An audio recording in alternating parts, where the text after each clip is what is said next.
የዘውትር አክብሮታዊ ሰላምታችን በያላችሁበት ይድረስ። ወደ ሸገር ታይምስ ቤተሰቦች እንደምናላችሁ የሰዓቱ ዜናችን ነው ተጀመረ። እንደተለመደው አበይት ነጥቦችን አስቀድመን እናስተዋውቃችሁ። ለ2018 ሀገር አቀፍ ምርጫ ዝግጅቱ ከወዲሁ እየተጧጧፈ ይገኛል። የኢትዮጵያ ሕዝብ ተወካዮች ምክር ቤት የብሔራዊ ምርጫ ቦርድ አመራሮችን ሹመት አጽድቋል። የወንበር ቅኝት እናደርጋለን። የከፍተኛ ባለስልጣኑ ያለመከሰስ መብት ዛሬ ተነስቷል። እኚህ ባለስልጣን በተደጋጋሚ የመፈንቅለ መንግስት ሙከራ ሲያደርጉ እጅ ከፍንጅ ተይዘዋል ተብሏል። ባለፉት ጥቂት ዓመታት መነጋገሪያ ከነበሩ የክልል ባለስልጣናት መካከል አንዱ የሆኑትን ጉዳይ እንመለከታለን። ከዚህ ውጪ የጅቡቲው ፕሬዝዳንት እስማኤል ኦማር ገሌ ለኢትዮጵያ የባህር በር አንሰጥም ሲሉ ያረጋገጡበት ቃለ ምልልስ አፈትልከው ወጥተዋል። ፕሬዝዳንቱ ኦማር ገሌ ይህንን ለጠቅላይ ሚኒስትር አብይ አስረግጬ ነግሬዋለሁ ሲሉ እኛ ክሬሚያ አይደለንም ሲሉ የሰጡትን ቃለ ምልልስ እንመለከታለን። ከዚህ ውጪ ቱርክ በሞቃዲሾ ነዳጅ ማውጣት ስራውን እያጣደፈች ነው፣ ወደ መጨረሻው ደረጃ ላይም ደርሳለች ተብሏል። የሶማሊያ ፕሬዝዳንት ዛሬ በሶማሊያ የባህር ጠረፍ የነዳጅ ማውጣት ስራውን በቅርበት የተከታተሉበትን ጉብኝት አድርገዋል። ከውጪ የምንመለከተው ጉዳይ ነው። እንደተለመደው የሰማችሁን አብራችሁን ቆዩ። የቻናላችን አክብሮታዊ ግብዣ ነው። ወደ ቀዳሚ ጉዳያችን እናምራችሁ።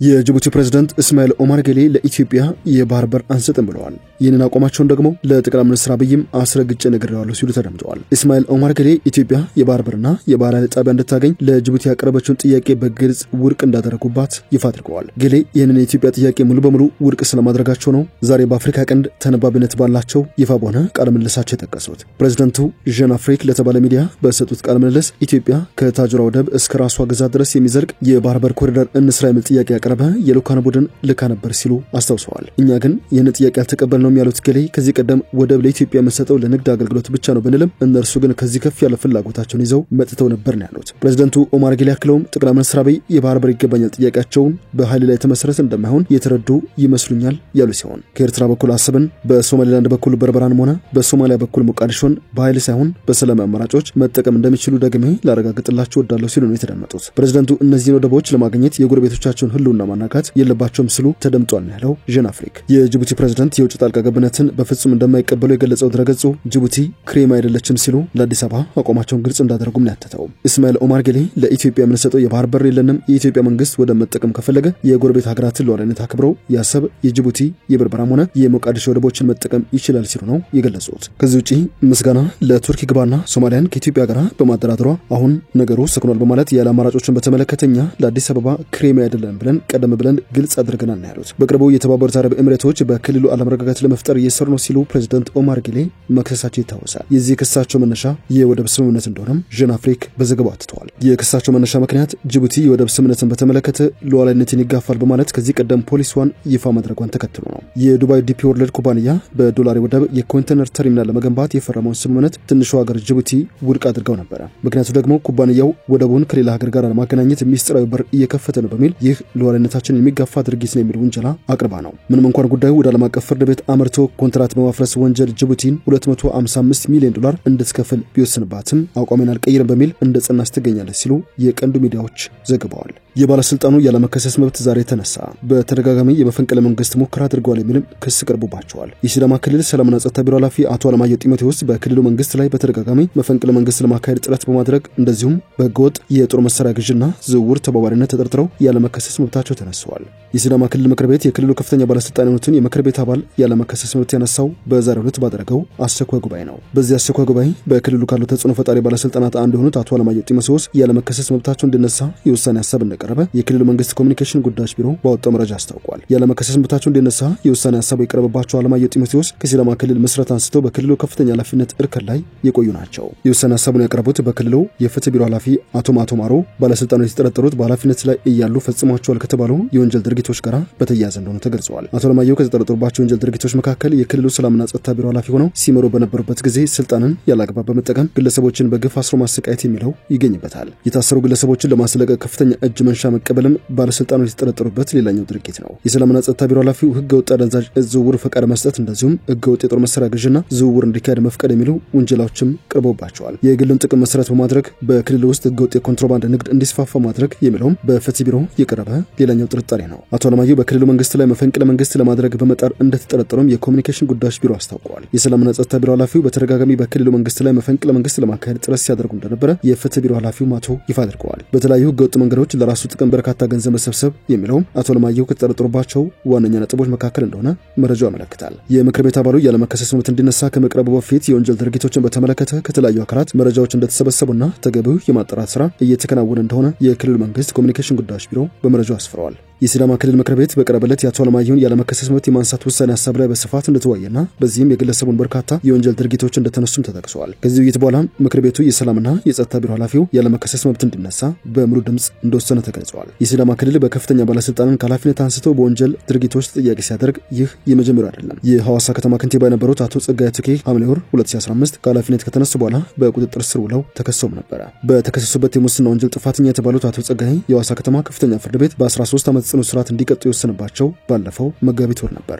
ፓርላማው የኢትዮጵያ ብሔራዊ ምርጫ ቦርድ አመራር ሹመትን አጽድቋል። የሕዝብ ተወካዮች ምክር ቤት የኢትዮጵያ ብሔራዊ ምርጫ ቦርድ ምክትል ሰብሳቢና የሥራ አመራር ቦርድ አባላትን ሹመት አጽድቋል። ስድስተኛው የሕዝብ ተወካዮች ምክር ቤት አራተኛ ዓመት የሥራ ዘመን 36ኛ መደበኛ ስብሰባ ነው ይህንን ውሳኔ ያሳለፈው። ምክር ቤቱ ባካሄደው መደበኛ ስብሰባ አቶ ተስፋዬ ነዋይ የኢትዮጵያ ብሔራዊ ምርጫ ቦርድ ምክትል ሰብሳቢ ሆነው ተሾመዋል። እንደዚሁም አቶ ተክሊት ይመስልና ወይዘሮ ነሲማሌ የምርጫ ቦርድ የሥራ አመራር አባል ሆነው ተሾመዋል። ምክር ቤቱ ከኢትዮጵያ የውጭ ሀገር የሥራ ስምሪት ጉዳይ ጋር ተያይዘው የቀረበን ረቂቅ አዋጅ መርምረው ለሰው ሀብት ልማት ሥራ ስምሪት ቴክኖሎጂ ጉዳዮች ቋሚ ኮሚቴም መርቶታል። በትግራይ ክልል ያንዣበበው የእርስ በርስ ግጭት ስጋት እንዲቀረፍ የክልሉ ጊዜያዊ አስተዳደር መጣር እንዳለበት በክልሉ የሚንቀሳቀሱ የሲቪክ ማህበራት ጠይቀዋል። ቅድሚያ ለሰብአዊ መብቶችና ዲሞክራሲ ማህበራዊ ፍትህ ድምጽ የተባሉት ሲቪክ ተቋማት ባወጡት መግለጫ በትግራይ ክልል ውስጣዊና ውጫዊ ችግሮች ምክንያት የእርስ በርስ ግጭት ይቀሰቀሳል የሚል ስጋት አንዣቧል ባይ ናቸው። ስጋቱ አሳሳቢና የትግራይ ህዝብ ሊቋቋም የማይችሉ ያሉት እነዚህ ሲቪክ ተቋማት ስጋቱን ለማቃለል በትግራይ ያሉ ሁሉም አካላት አስተዋጽኦ እንዲያደርጉም ጥሪ አቅርበዋል። የዲሞክራሲና ማህበራዊ ፍትህ ድምጽ ስራ አስኪያጅ የሆኑት አቶ መላኩ ኃይሉ የትግራይ ኃይሎች ወታደራዊ መኮንኖች ባለፈው ጥር 15 ቀን አንድ የፖለቲካ ኃይል እንደገፈው መግለጫ ካወጡና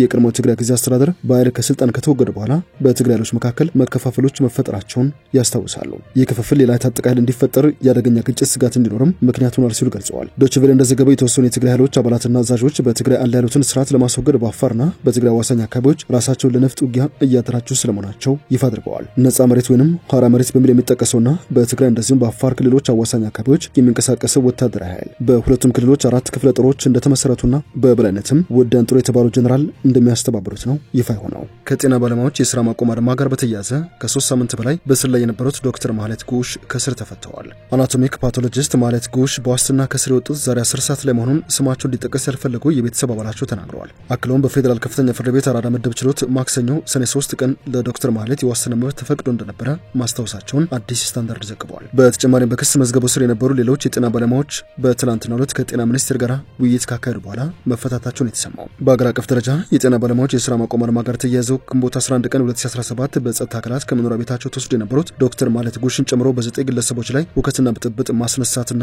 ከጸረ ሰላም ኃይሎች ጋር በመተባበር የሚል ክስ እንደቀረበባቸው የሚታወስ ነው። ዶክተር ማህሌት ጉሽ በቁጥጥር ስር የዋሉት የኢትዮጵያ የጤና አጠባበቅ ስርዓት ላይ የሚያጋጥሙ ችግሮችና የጤና ባለሙያዎች የሥራ ማቆም አድማ ምክንያቶችን ለቢቢሲ ፎከስ ኦን አፍሪካ አስተያየት መስጠታቸውን ተከትሎ ነበር። ወደ መጨረሻ ጉዳያችን እናመራችሁ። ቱርክ በሞቃዲሾ ነዳጅ ማውጣት ስራውን እያጣደፈችው ነው። የሶማሊያ ፕሬዝዳንት ዛሬ በሀገራቸው የባህር ጠረፍ የነዳጅ ማውጣቱን ስራ በቅርበት መከታተላቸው ተሰምተዋል። የሶማሊያ ፕሬዝዳንት ሐሰን ሼክ መሐመድ ዛሬ በሶማሊያ የባህር ጠረፍ ሲያደርጉት የነበረውን አሰሳ ያጠናቀቁትን የቱርክ የነዳጅ አንሳሽ መርከቦችን በሞቃዲሾ ጎብኝተዋል። ሼክ መሐመድ ይህንን ስትራቴጂክ ጥናት በማከናወናቸው የአሳሽ ቡድኑንና የቱርካቻቸውን ረሲብ ጣይብ ኤርዶጋንን በጥብቅ አመስግነዋል። መርከቦቹ ካሳለፍነው ጥቅምት ወር ጀምሮ በሶማሊያ የባህር ጠረፍ የነዳጅና የነዳጅ ዘይት ፍለጋውንም አሰሳ ሲያከናውኑ የቆዩ ሲሆን ትኩረታቸውም የቱርክ መንግስት የፍለጋ ፍቃድ ባገኘባቸው 3 ስፍራዎች ላይ ነበር።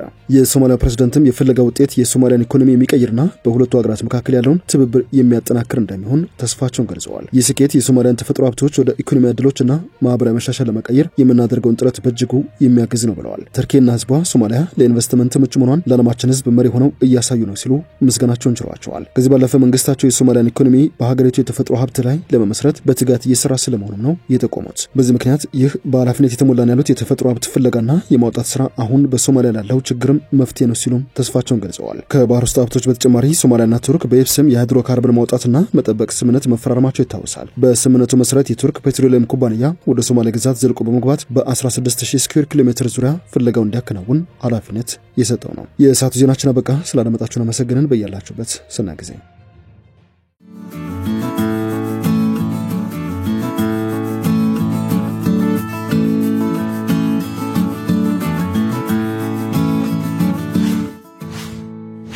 ታይምስ ሚዲያን ሰብስክራይብ በማድረግና ደወሉን በመጫን ይከተሉን።